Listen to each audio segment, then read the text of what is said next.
This is a fictional American romance story created using AI for entertainment purposes only, intended strictly for audiences 18 years and older and not suitable for children under 18. October had settled over Westport, Connecticut with the quiet certainty of autumn. The maple trees lining the Mercer neighborhood had begun turning shades of amber and crimson, and the cool air carried the faint scent of the Long Island Sound. Inside the Mercer home, the kitchen lights glowed softly against polished marble countertops. Jonathan Mercer stood near the island, loosening the knot of his navy tie while scrolling through the last emails of the evening on his phone. The house was quiet. Too quiet. His daughter Lily had fallen asleep on the couch in the living room, curled beneath a blanket while a muted cartoon played on television. Jonathan checked the time. 9:58 p.m. Claire had said dinner would end around 8:30. He told himself it wasn't unusual. Dinner with friends could stretch longer than expected. Still, he poured himself a small glass of bourbon. The amber liquid caught the light as he leaned against the counter. Jonathan had built a career on patience and attention to detail. As a senior partner at a Manhattan corporate law firm, he spent most days dissecting contracts worth millions. Tiny inconsistencies were his specialty. Tonight, he tried not to overthink. At 10:24 p.m., headlights swept briefly across the front windows. Jonathan glanced toward the driveway. A moment later, he heard the garage door rumble open. Claire's Audi. He set the glass down. Footsteps echoed faintly through the garage. Then the door opened. Claire stepped into the house, pushing strands of dark hair away from her face as the cool night air followed her inside. "Hey," she said, smiling faintly. Jonathan smiled back. "Hey." She slipped off her coat and draped it over the back of a chair. Her cheeks were flushed from the cold, and the soft scent of wine lingered faintly in the air. "How was dinner?" Jonathan asked. Claire exhaled, walking toward the fridge. "Good. Vanessa talked about her new boyfriend the entire time. I think we all regretted asking." Jonathan chuckled. "That sounds like Vanessa." Claire grabbed a bottle of sparkling water and took a long sip. Then Jonathan noticed something. At first it was just a small detail near her waist, a thin white tag. He frowned slightly. "Claire." "Yeah?" "Your dress." She glanced down casually. For a moment she stared. Then she laughed. "Oh my God." "What?" Jonathan asked. She turned slightly, looking over her shoulder. "My dress is inside out." Jonathan blinked. "You wore it like that all night?" Claire shook her head, laughing again. "I must have flipped it when I changed in the restaurant bathroom." "You changed?" "I spilled a little wine earlier," she said quickly, "so I turned it around." Jonathan nodded slowly. It seemed like a harmless explanation. Claire tugged lightly at the hem of the dress. "That's embarrassing." She started toward the hallway. "I'm going upstairs to change before Lily wakes up and makes fun of me." Jonathan watched her walk away. Her heels clicked softly against the hardwood floor. When she disappeared up the staircase, the house fell silent again. Jonathan picked up his bourbon. Inside-out dress. He took a slow sip. Most husbands probably wouldn't think twice about it. But Jonathan Mercer had spent 20 years learning that small details sometimes hid larger truths. If she spilled wine, why was there no stain? He frowned slightly. Then he shook his head. "You're being ridiculous," he told himself. Upstairs he heard the closet door slide open. Fabric rustling. Drawers closing. Normal sounds. Everything about the evening looked normal. But as Jonathan stood alone in the quiet kitchen, a strange unease settled slowly into his chest. The kind of feeling that didn't come from evidence, only instinct. And the instincts, Jonathan had learned long ago, were rarely wrong. Morning arrived quietly in Westport, wrapped in pale autumn sunlight and the distant sound of a neighbor's lawnmower humming somewhere down the street. Inside the Mercer house, everything looked exactly the way it always had. The coffee machine gurgled on the kitchen counter, the smell of toasted sourdough filled the air. The refrigerator door was covered with Lily's drawings, crayon rainbows and crooked stick figure families holding hands beneath a giant yellow sun.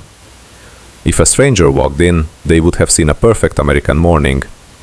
But Jonathan Mercer noticed the small things. He always did. Claire stood at the kitchen island slicing strawberries for Lily's lunchbox. She wore a loose white sweater and dark leggings, her hair tied into a casual knot that left a few strands falling around her face. "Mom, you cut them too big," Lily complained. "They're strawberries, not diamonds," Claire said gently. Lily frowned. "Diamonds are small." Jonathan poured coffee into a travel mug. "Your mother has a point," he said. Strawberries are difficult to resize. Claire laughed softly. It sounded natural, but when Jonathan glanced at her phone lying on the counter, the screen lit up with a message notification. Claire moved quickly, too quickly. She flipped the phone over before Jonathan could see the name. A simple motion, almost invisible. Still, Jonathan noticed. Years in courtrooms had trained his brain to recognize movements people didn't intend to reveal. "Busy morning?" he asked casually. Claire nodded without looking at him. "2 consultations today." "With who?" She hesitated for half a second. A couple from Greenwich. They're renovating a beach house." Jonathan nodded slowly. "Sounds nice." Claire zipped Lily's lunchbox and handed it to her. "Shoes," she reminded. Lily groaned and shuffled toward the hallway. When the child disappeared upstairs, a brief silence filled the kitchen. Jonathan sipped his coffee. Claire checked her phone again. The faint glow reflected in her eyes before she locked the screen. "Everything okay?" he asked. "Yeah," she said quickly. Too quickly. "Just Vanessa sending memes." Jonathan smiled faintly. "Life or death situation. Very." They both chuckled, but the moment felt strangely hollow, like a laugh inserted where something else should have been said. The drive into Manhattan took nearly 90 minutes that morning. Traffic crawled along the Merritt Parkway while the skyline slowly rose in the distance like steel teeth cutting into the sky. Jonathan usually loved the rhythm of his workday, the clean logic of contracts, the chess match of negotiations. But today his mind wandered. He kept replaying the same images. Claire flipping her phone over. The brief hesitation before she answered his question. The inside-out dress from the night before. None of it meant anything by itself, but together they formed something uncomfortable. At a red light, Jonathan opened Instagram. Claire had posted a photo the night before. 3 smiling women, wine glasses raised. Caption, "Girls' night, heart." Jonathan studied the picture. Claire, Vanessa, Rachel. It looked normal, but something bothered him. The lighting, the angle of the room. He tapped Vanessa's profile, scrolled down. Then he stopped. Vanessa had posted a short video to her story the previous night. The location tag read, "Harbour Sky Rooftop, Stanford, not Luna Bistro." Rachel appeared in the video beside her, laughing loudly. Music thumped in the background, but Claire wasn't there. Jonathan leaned back slowly in his office chair. Maybe she arrived late. Maybe she left early. Maybe... His phone buzzed. "Claire. Hey, quick question. Can you pick Lily up from ballet tonight? I might be meeting a client." Jonathan stared at the message. He typed back, "Sure." 3 dots appeared immediately. "Thank you." He looked at the heart emoji. Strangely, it felt less like affection and more like punctuation. That evening, Jonathan waited outside Lily's ballet studio in his car. The sky had already turned dark blue, the streetlights casting soft orange halos onto the pavement. Parents chatted near the entrance while children in pink leotards ran out laughing. Lily climbed into the back seat. "Where's Mom?" she asked. "Working late." "Oh." She buckled her seatbelt. After a moment, she said quietly, "Mom checks her phone a lot now." Jonathan glanced at her in the mirror. "What do you mean?" "Like all the time." He forced a casual tone. "Maybe work." Lily shrugged. "Maybe." She leaned her head against the window as they drove home. Claire didn't return until nearly 11. Jonathan sat in the living room reading a legal brief when the front door opened. "Sorry," Claire called softly. "Long meeting." Jonathan set the papers down. She stepped inside and removed her coat. The faint scent of perfume drifted into the room. It wasn't the floral scent she usually wore. This one was warmer, richer, almost unfamiliar. "How was the client?" Jonathan asked. Claire rubbed her neck, demanding, "Did you sign them?" "Not yet." She walked toward the kitchen and pulled herself water. Her phone buzzed again. She glanced at the screen quickly, then turned the phone face down on the counter. The motion lasted less than a second. Jonathan noticed anyway. "Claire." She looked up. "Yes?" He considered asking, "Who are you texting? Why wasn't Vanessa at the same restaurant last night? Why does everything feel slightly wrong?" But the question stayed trapped behind his teeth. Instead, he simply said, "You seem tired." Claire smiled faintly. "Just a long day." She walked toward the stairs. "Coming to bed?" "In a minute," Jonathan said. She nodded and disappeared upstairs. The house fell silent again. Jonathan remained seated on the couch, staring at a dark television screen. For 10 years, his marriage had felt like the most stable part of his life. Now something invisible had shifted. Not broken, not yet, but the certainty was gone. And as Jonathan sat alone in the quiet room, one thought kept returning like a slow echo. Nothing had been proven, nothing had been confessed, but suddenly the marriage felt like a stage, and somewhere behind the scenes, someone was hiding a secret. The first time Adrian Hale appeared again in their lives that fall, it felt completely natural. That was what made it dangerous. It was a cool Thursday evening when Jonathan walked into Harper & Stone, the Manhattan law firm where he had worked for nearly 15 years, and found Adrian sitting in the small cafe across the street waiting for him. Adrian looked almost exactly the same as he had 10 years earlier. Tall, confident, the same effortless smile that had once made professors forgive missed deadlines and bartenders pull him stronger drinks than everyone else. He stood when Jonathan approached. "Look who finally escaped the glass tower." Jonathan laughed, shaking his friend's hand before pulling him into a brief hug. "Adrian Hale," he said, "still alive." Barely. They sat down by the window as evening traffic rolled along Lexington Avenue. "What are you doing in New York?" Jonathan asked. Adrian leaned back in his chair. "Consulting job. Financial restructuring for a tech firm in Stanford." Jonathan raised an eyebrow. "So you're basically telling rich companies how to stop losing money?" "Exactly," Adrian said with a grin. "It's amazing how much people will pay you to state the obvious." Jonathan chuckled. Adrian had always been good with numbers, strategy, and people. But what Jonathan remembered most was their history. They had met freshman year at Columbia University, both 18 and convinced they understood the world. They had shared a dorm room the first semester, shared cheap pizza, late-night debates, and too many beers. Adrian had been the best man at Jonathan's wedding. Back then, Jonathan trusted him like a brother. "So," Adrian said casually, stirring his coffee, "how's married life?" Jonathan hesitated slightly. "Good. Still living in Westport?" "Yeah, nice town. It's quiet," Jonathan said. "Lily loves it. 8 now, right?" Jonathan nodded. Adrian smiled. "You're officially an adult." Jonathan rolled his eyes. "Don't remind me." They talked for another hour about work, mutual friends, and the strange speed of time. Eventually, Adrian glanced at his watch. "You guys still do those Friday dinners?" Jonathan looked up. "What dinners?" "You know," Adrian said. "Claire used to host those little gatherings. Wine, food, Westport social elite pretending they don't gossip." Jonathan laughed. "That sounds accurate." Adrian shrugged. "Maybe I'll come by sometime, if that's not weird." Jonathan didn't hesitate. Of course not. He had no reason to hesitate. Adrian had been part of their life long before the house, the child, the carefully constructed routine of adulthood. Inviting him back felt natural, like reopening an old chapter. The following Saturday evening, Adrian arrived at the Mercer house carrying a bottle of red wine. Claire opened the door. For a brief moment, neither of them spoke. Then Claire smiled. Adrian Hale, Claire Mercer. They hugged lightly. Jonathan appeared from the kitchen. "There he is." Adrian stepped inside. The Mercer house was warm and softly lit. Jazz music played quietly in the background while the smell of roasted chicken drifted from the oven.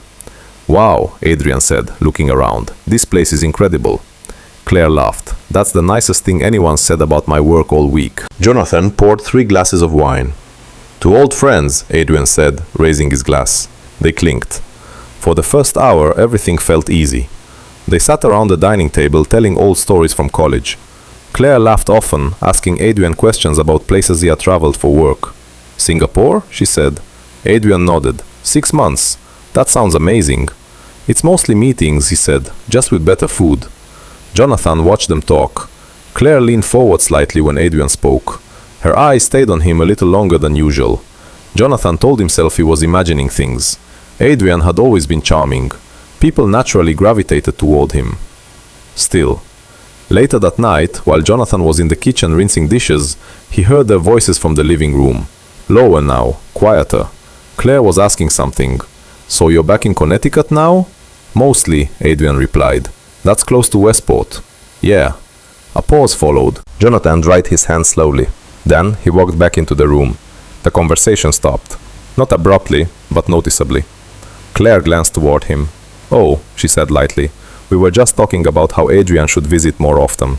Adrian shrugged. "If I'm not intruding." "Of course not," Claire said quickly. Jonathan smiled politely. "You're always welcome." Over the next few weeks, Adrian began appearing more frequently, sometimes for dinner, sometimes just for drinks on the patio. At first, Jonathan didn't question it. It was good seeing an old friend again. But slowly, subtle details began to stack up in his mind. Claire laughed more when Adrian was around. She asked him about his travel stories, his opinions, his work, and Adrian seemed unusually comfortable in their home. One evening in early November, Jonathan came downstairs unexpectedly and found Claire and Adrian standing near the kitchen island. They were laughing about something. When Jonathan entered, the laughter faded quickly. Claire picked up her phone. Adrian cleared his throat. It was a tiny moment, barely noticeable, but Jonathan noticed. Later that night, after Adrian left, Jonathan stood in the kitchen staring out at the dark backyard. Claire came downstairs in her robe. "You're still up?" "Yeah." She poured herself a glass of water. "You like Adrian being around again, right?" she asked casually. Jonathan turned toward her. "Of course. He seems different now," she said. "How?" "More serious." Jonathan shrugged. "People change." Claire nodded slowly. For a moment, neither of them spoke. Then Claire said softly, "He was always a good friend to you." Jonathan looked at her carefully. "Yeah." She smiled faintly. Then she walked upstairs. Jonathan remained in the kitchen long after the lights upstairs turned off. Outside, the wind rustled through the trees. Inside, a quiet thought settled into his mind. Not a certainty, not yet, but a possibility he didn't want to believe. Because sometimes the most painful betrayals weren't committed by strangers. They were committed by the people who already knew your life, your home, your trust, and your weaknesses. By mid-November, the trees in Westport had lost most of their leaves. Bare branches clawed against a pale gray sky, and the quiet streets of the neighborhood felt colder than usual. The season had a way of exposing things: lawns, rooftops, empty branches that summer once hid. Jonathan Mercer began to feel the same thing happening inside his life. The feeling started with small observations, things that by themselves meant nothing, but together they formed a pattern. It began on a Tuesday morning. Jonathan was standing in the kitchen, buttoning the cuffs of his shirt, while Claire scrolled through her phone beside the coffee machine. "Busy day?" he asked. Claire nodded. 3 meetings. "With clients?" 2 clients and 1 supplier, she said, still looking down at her screen. Jonathan poured coffee into his travel mug. "What time?" "Late afternoon." He nodded. Nothing unusual. Except when Jonathan glanced at the family calendar hanging on the wall, he noticed something. Claire had written, "Client meeting, Stamford, 6 p.m. Stamford. Jonathan frowned slightly. That was the same city where Adrian's consulting firm was based. It could easily be coincidence. Connecticut wasn't a large state. Still, Jonathan took note. He didn't mention it. Later that afternoon, Jonathan was in his Manhattan office reviewing a contract when Adrian texted him. "You free tonight?" Jonathan stared at the message. He typed back, "Probably not. Long day." 3 dots appeared. Then another message. "No problem. I'm heading into Stamford anyway." Jonathan leaned back slowly in his chair. Stamford, the same place Claire had written on the calendar. His chest tightened slightly. He told himself it meant nothing. It probably meant nothing. But for the first time, the coincidence felt uncomfortable. That evening, Jonathan returned home around 8. Claire was already there. She was sitting on the couch with Lily, watching a baking show. "Hey," she said. "Hey." Jonathan hung his coat on the rack. "How was Stamford?" he asked casually. Claire glanced at him. "Fine. What was the client's name?" She hesitated. Barely noticeable. But Jonathan noticed. The Donnelly couple," she said. Jonathan nodded slowly. "I thought they lived in Greenwich." Claire blinked. "They have an apartment in Stamford." Jonathan held her gaze for a moment. Then he smiled faintly. "Nice." Claire looked back at the television, but her fingers tightened slightly around the remote. The next clue appeared 2 days later. Jonathan had woken up earlier than usual that morning. The house was quiet. Claire was still asleep beside him. Her phone lay on the nightstand. The screen lit up suddenly with a message notification. Jonathan didn't intend to look, but the name flashed across the screen before it dimmed. Adrian Hale. His heart skipped. Jonathan sat very still. Claire shifted slightly in her sleep but didn't wake. He waited several seconds, then carefully picked up the phone. The message preview had already disappeared. The phone required a passcode. Jonathan placed it back exactly where it had been. When Claire woke 15 minutes later, she reached for her phone immediately. Her eyes moved quickly across the screen. Then she locked it. "Morning," she said. "Morning." Jonathan watched her carefully. Busy day? Very, she replied. She got out of bed quickly and walked toward the bathroom. Jonathan remained sitting on the edge of the mattress. The name kept repeating in his mind. Adrian. The pattern continued building. Jonathan noticed that Adrian's visits to the house had become less frequent. But Claire seemed busier than ever. More client meetings, more evenings out, more messages that she answered while turning slightly away. Then one night, Jonathan discovered something that made the unease solidify into something colder. He was searching for a receipt in the home office when he opened Claire's laptop. The calendar was still open. Jonathan stared at the screen. Several appointments had been deleted recently. He could see the faint gaps where events once existed. It was a small detail, but Jonathan understood software well enough to know when something had been edited. Someone had erased entries. He scrolled further back. Another detail caught his eye. A location pinned to a meeting 3 weeks earlier. Harbor Sky Rooftop, Stamford. Jonathan's chest tightened. That was the same rooftop bar from Vanessa's video, the night Claire claimed she was at Luna Bistro. Jonathan leaned back in the chair slowly. The pieces began arranging themselves inside his mind. Calendar overlaps, deleted meetings, Stamford, Adrian, the inside-out dress. For weeks he had told himself he was imagining things. Now the idea he had been avoiding started forming clearly. Claire wasn't just hiding something, she was hiding someone. And the worst part was that Jonathan already knew the name. Late that night, Claire walked into the bedroom and found Jonathan sitting in the dark. "You're not asleep?" she asked softly. "Not yet." She set her phone on the nightstand and began removing her earrings. Jonathan watched her reflection in the mirror. "Claire." She looked at him. "Yes?" He hesitated. This was the moment. The moment when a marriage either survived honesty or collapsed under truth. But Jonathan still didn't have proof. Only patterns. Only instincts. And instincts could be wrong. So instead he simply asked, "You're happy, right?" Claire frowned slightly. "What kind of question is that?" "A normal one." She studied him for a second, then she smiled. "Of course I'm happy." Jonathan nodded slowly. "Good." Claire turned off the lamp. The room went dark. But long after she fell asleep, Jonathan remained awake beside her, staring at the ceiling. Because once the possibility entered your mind, once you allowed yourself to imagine the betrayal, it became impossible to ignore the pattern. And Jonathan Mercer had spent his entire life recognizing patterns. December arrived in Westport with a thin layer of frost covering the lawns every morning. Christmas lights began appearing along quiet suburban streets. Inflatable snowmen leaned against front yards, and the smell of pine reeds drifted through the air outside grocery stores. From the outside, the Mercer house looked just as festive as every other home on the block. But inside, something had already begun to fracture. Jonathan Mercer felt it every day. The pattern he had been quietly assembling in his mind for weeks had stopped feeling like suspicion. It felt like preparation, like the slow, methodical gathering of evidence before a trial. And on a cold Thursday evening in early December, Jonathan finally decided he needed the truth. Claire stood in front of the bedroom mirror, adjusting her earrings. The soft yellow lamplight illuminated the black dress she had chosen. Jonathan recognized it immediately. The same dress, the one that had been inside out. "You're going out again?" he asked casually from the doorway. Claire glanced at him. "Dinner with Vanessa and Rachel." Jonathan leaned against the frame. "Where?" "Luna Bistro." Jonathan nodded slowly. "The same restaurant. The same story. What time will you be home?" "Probably around 10. Claire sprayed perfume lightly on her wrist. The scent drifted across the room. Jonathan watched her carefully. "Have fun," he said. Claire smiled faintly.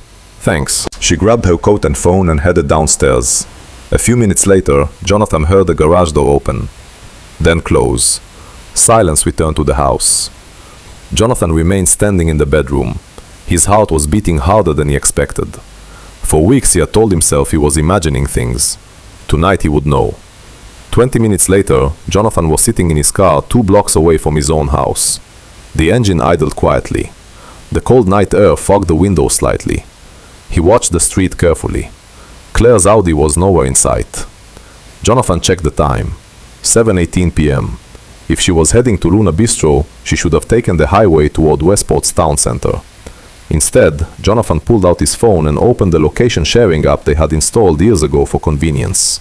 Claire had never turned it off. Her phone's location appeared as a small glowing dot. Jonathan stared at the map.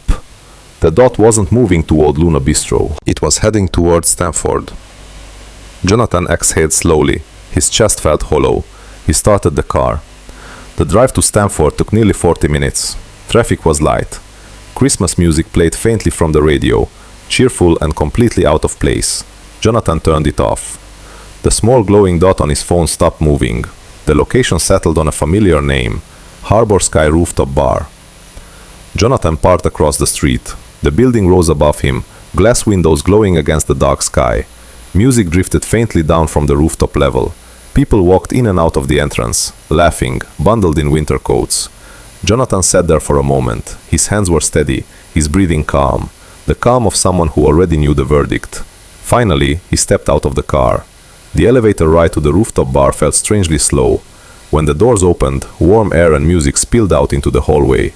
Jonathan walked forward. The rooftop bar was crowded. People stood around high tables with cocktails, city lights stretching behind them.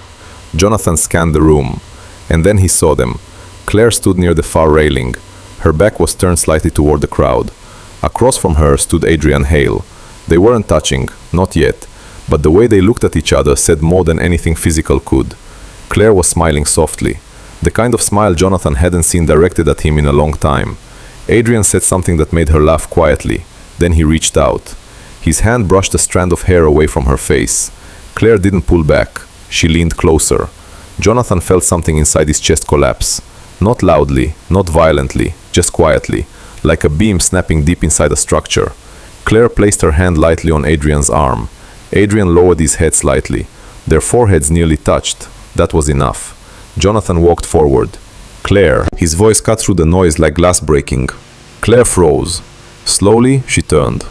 When she saw him, the color drained from her face. Jonathan Adrian's expression hardened instantly. For a long moment, no one spoke. The music continued around them. People laughed nearby, unaware that a marriage had just died 3 feet away. Jonathan looked at Adrian, his oldest friend, his best man. "You?" Jonathan said quietly. Adrian swallowed. "John, don't." Jonathan turned to Claire. "How long?" Claire's lips trembled slightly. "Jonathan, I can explain." "How long?" Her eyes filled with tears. "A few months." Jonathan nodded slowly. "A few months." The words sounded almost calm. Adrian stepped forward. "It didn't start like that." Jonathan laughed once, a hollow sound. "That's the line you're going with?" Claire shook her head desperately. "Jonathan, please." "You lied to me," he said quietly. Her voice cracked. "I know." Jonathan looked between them, his wife, his best friend, standing together under soft rooftop lights. Suddenly, the inside-out dress made sense. The deleted calendar entries, the messages, all of it. Jonathan felt an unexpected sense of clarity, like fog lifting. He took a step back. "I trusted both of you." Neither of them spoke. "That was my mistake." Claire began crying softly. "Jonathan, please listen." But Jonathan was already turning away. "Take care of each other," he said coldly. Then he walked toward the elevator. Behind him, Claire's voice broke through the night. "Jonathan, wait." But he didn't stop. Because some moments in life were irreversible. And Jonathan Mercer understood something with painful certainty as the elevator doors closed. The marriage he had believed in for 10 years was already over.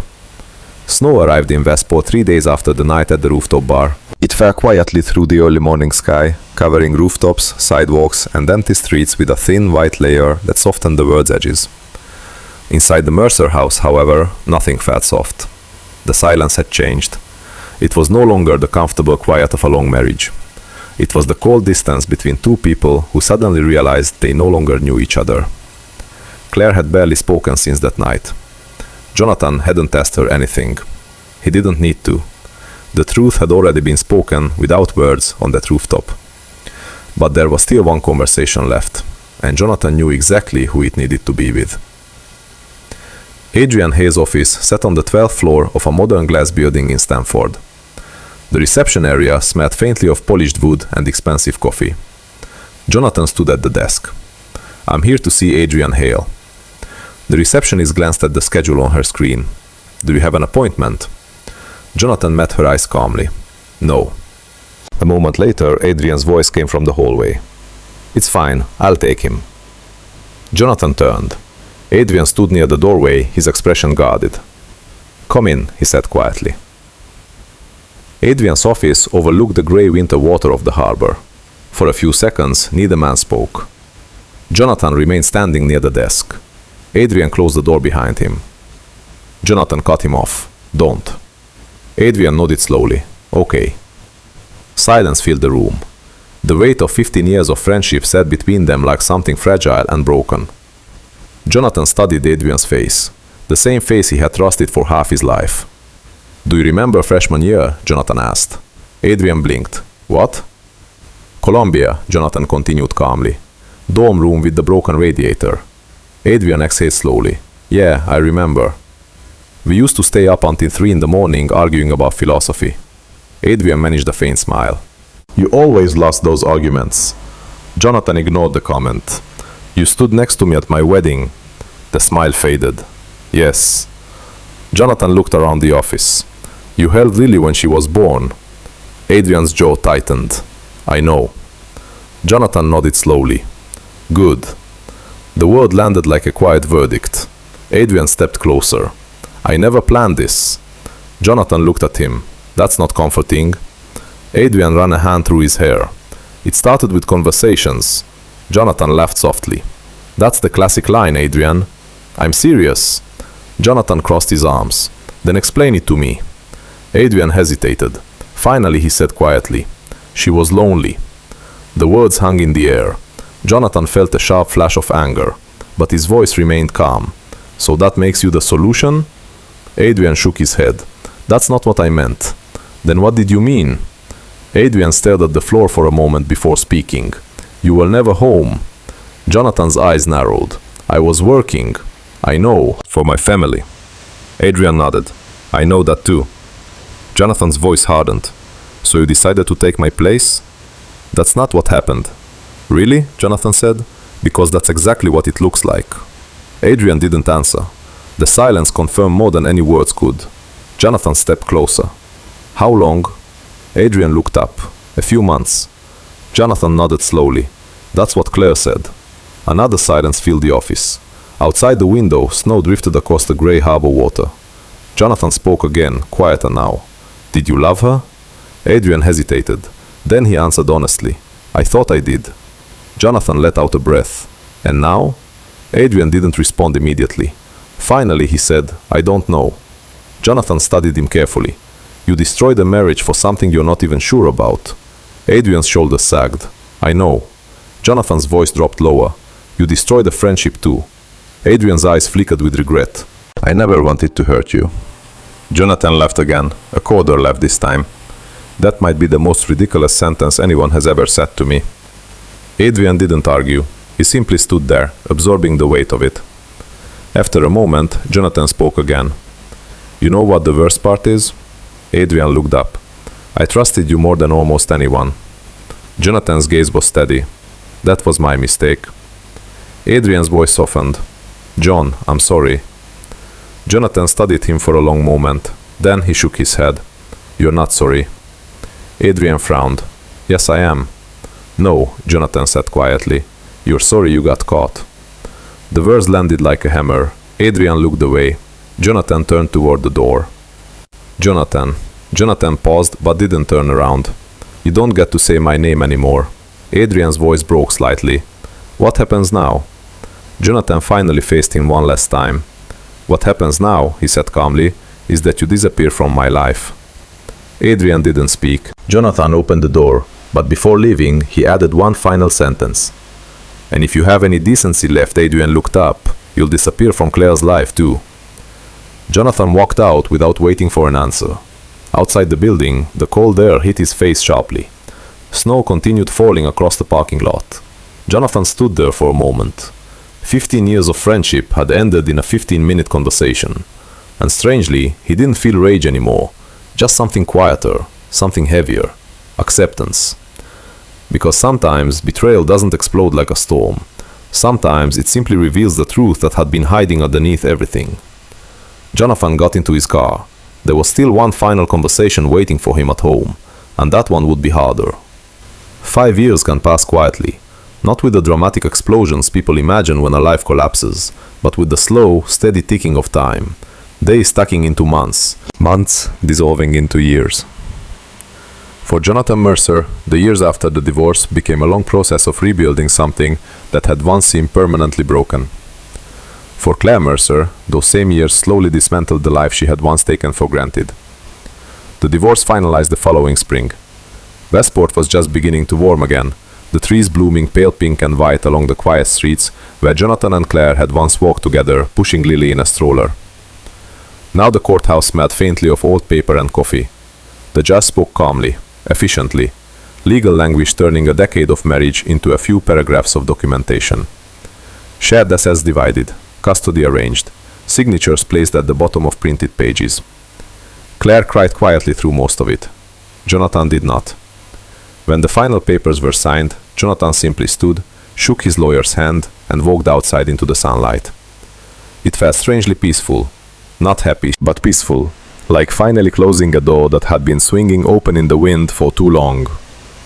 In the months that followed, Jonathan moved into a smaller house still within Westport, not far from Lily's school. It wasn't as large as the Mercer house had been, but it was warm, quiet, and filled with the steady rhythm of life with his daughter. At first, the nights felt heavy. There were moments when the silence of the house reminded him too much of everything he had lost.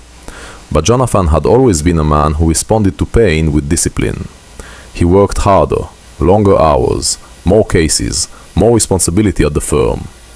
Within 2 years, Jonathan became the youngest managing partner in the firm's history. The legal world in Manhattan began to recognize his name. Articles appeared in business magazines, interviews, awards. His colleagues called him relentless. His clients called him brilliant. But Lily simply called him Dad. And that mattered more than any title. Claire's path unfolded very differently. At first, she believed the affair with Adrian would lead somewhere meaningful. They continued seeing each other after the divorce. For a while, it almost felt like validation, as if the pain had at least led to something real. But the relationship quickly began to change once it no longer existed in secrecy. Adrian traveled constantly for work.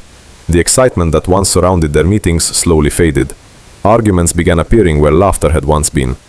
Then, less than a year after the divorce, Adrian accepted a job in San Francisco. He left Connecticut without much ceremony. Their relationship ended with a short conversation and a quiet sense of inevitability. Claire told herself she was fine, but the truth arrived gradually. Without Jonathan's stable income and connections, her interior design business began struggling. Some clients quietly stopped calling. Others cancelled projects. In a small town like Westport, people noticed things. They talked. Not openly, but quietly enough that reputations shifted. Claire moved out of the Mercer house and into a smaller condo near the edge of town. She still worked, but the steady stream of wealthy clients she once relied on had slowed to a trickle. For the first time in years, her life felt uncertain. Time continued moving forward. Lily grew older. She spent most weekdays with Jonathan and visited Claire every other weekend. The arrangement remained civil, but distant. Jonathan and Claire spoke only when necessary. School events, schedules, logistics. Never about the past. Never about what had happened. 5 years after the divorce, Jonathan stood inside a sleek Manhattan office overlooking the skyline. His new firm occupied the top floor of a glass building near Bryant Park. The city stretched endlessly below him. Steel, light, motion. His assistant knocked gently on the door. "Your interview is in 10 minutes. Jonathan nodded. "Thank you." He straightened his jacket. A framed photograph sat on his desk.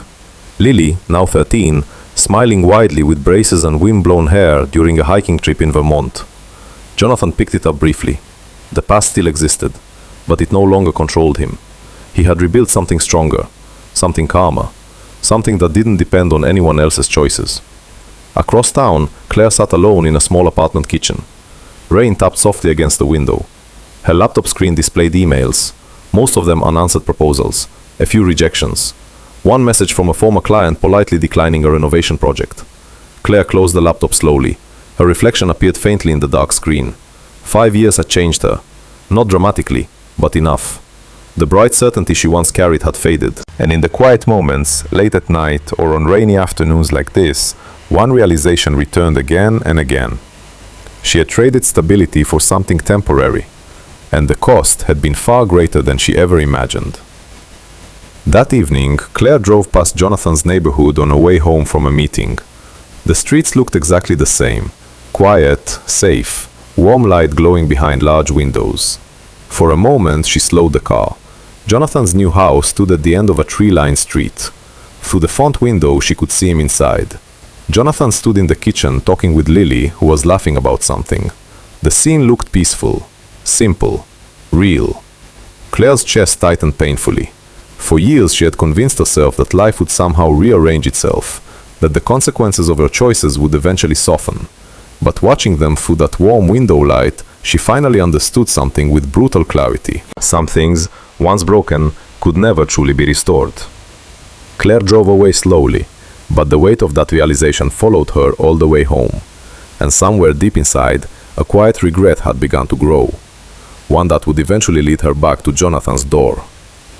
7 years after the divorce, Jonathan Mercer had learned something important about time. Time didn't erase the past, it simply rearranged it. Memories that once felt sharp and unbearable slowly softened into distant landmarks, events you could see behind you without feeling the same pain. On a cold evening in late November, rain fell steadily across Westport. Streetlights reflected on wet asphalt, and the quiet neighborhood carried the soft rhythm of water hitting rooftops and sidewalks. Inside Jonathan's house, the lights were warm. The living room smelled faintly of cedar from the fireplace. Jonathan sat at the dining table, reviewing a case file, while soft jazz played in the background. Across from him, Lily, now 17, worked on a college essay. "What do you think about this sentence?" she asked. Jonathan glanced up. "Read it." Lily cleared her throat dramatically. "Growing up, I believed the odds had everything figured out. Now I realize they're just improvising with slightly better vocabulary." Jonathan smiled. "That's accurate." She grinned. "You're an adult. Shouldn't you be offended?" "I'm too tired to be offended." They both laughed. Moments like this had become the quiet center of Jonathan's life. The chaos of the past no longer lived here. Just steady evenings, work he respected, and the daughter growing into someone remarkable. Then the doorbell rang. Lily frowned. "Were you expecting someone?" Jonathan shook his head. "No." He stood and walked toward the front door. Outside, rain fell harder now. When Jonathan opened the door, a gust of cold air swept inside, and standing on the porch was Claire.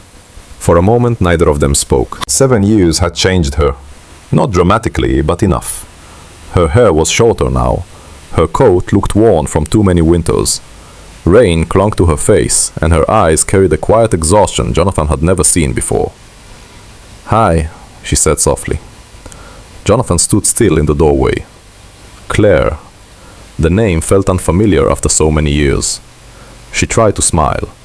"It's been a long time." Jonathan nodded once. "Yes." Rain continued falling between them. "What are you doing here?" he asked. Claire looked down briefly before meeting his eyes again. "Can I talk to you?" Jonathan hesitated. Behind him, Lily's voice drifted from the living room. "Who is it?" Claire heard it. Her expression flickered. Jonathan answered calmly. "Just someone stopping by." He stepped outside onto the porch and closed the door behind him. The rain soaked into his jacket almost immediately. Claire noticed. "You don't have to stand out here." Jonathan crossed his arms. "What do you want, Claire?" The directness of the question made her flinch slightly. For a moment, she struggled to find words. Then her composure collapsed.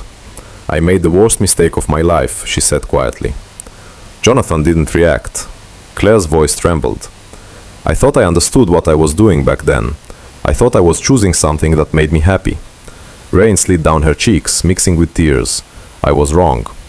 Jonathan listened without interrupting. "I lost everything," she continued. "My work, my reputation, my relationships. Adrian left years ago. My business barely exists anymore." Jonathan's expression remained calm. Claire stepped closer. "I've spent years thinking about that night, about everything I destroyed." Her voice broke. "You didn't deserve it." Jonathan nodded slightly. "I know." The words seemed to hit her harder than anger would have. Claire's shoulders shook. "I know I can't change the past," she said, "but I hoped, maybe you could forgive me." Jonathan looked at her carefully. For the first time in years, he saw the woman he once loved standing in front of him. But something inside him felt different now. Not bitter, not angry, just distant. "Claire," he said quietly. "Yes?" "I forgave you a long time ago." Her eyes widened slightly. "You did?" "Yes." Hope flickered across her face. But Jonathan continued speaking. I forgave you because carrying anger for years would have destroyed me too. The hope faded. Claire whispered, Then, is there any chance? Jonathan shook his head gently. No. The rain grew heavier around them. Claire stared at him. Why? Jonathan thought for a moment before answering. Because forgiveness isn't the same thing as going back. Her breath caught. The man who loved you like that, Jonathan continued quietly, doesn't exist anymore. Claire's tears fell freely now. I know I hurt you. Yes. I ruined everything. Yes. She covered her face with trembling hands. I'm so sorry. Jonathan stood silently for a moment. Then he spoke softly. I hope you find peace, Claire. She lowered her hand slowly. And you? Jonathan glanced back toward the warm light glowing through the living room window. Lily's silhouette moved inside, still working at the table. Then he looked back at Claire. I already did. For a long moment they stood there in the rain. Two people who had once shared an entire life, now separated by time, choices, and the quiet consequences of both. Finally Claire nodded. I understand. She turned and walked slowly down the porch steps. Jonathan watched as she reached her car parked along the street. She paused once as if considering looking back, but she didn't. The car door closed. Moments later the headlights disappeared down the wet road. Jonathan remained on the porch for a few seconds longer. The rain continued falling softly. Then he stepped back inside and closed the door. Behind him, Lily looked up from the table. Who was it? Jonathan hung his coat by the door. Just someone from the past, he said calmly. Lily nodded and returned to her essay. Jonathan walked back to the table and picked up his papers again. Outside, the rain slowly washed the quiet street clean, and inside the house, life continued forward.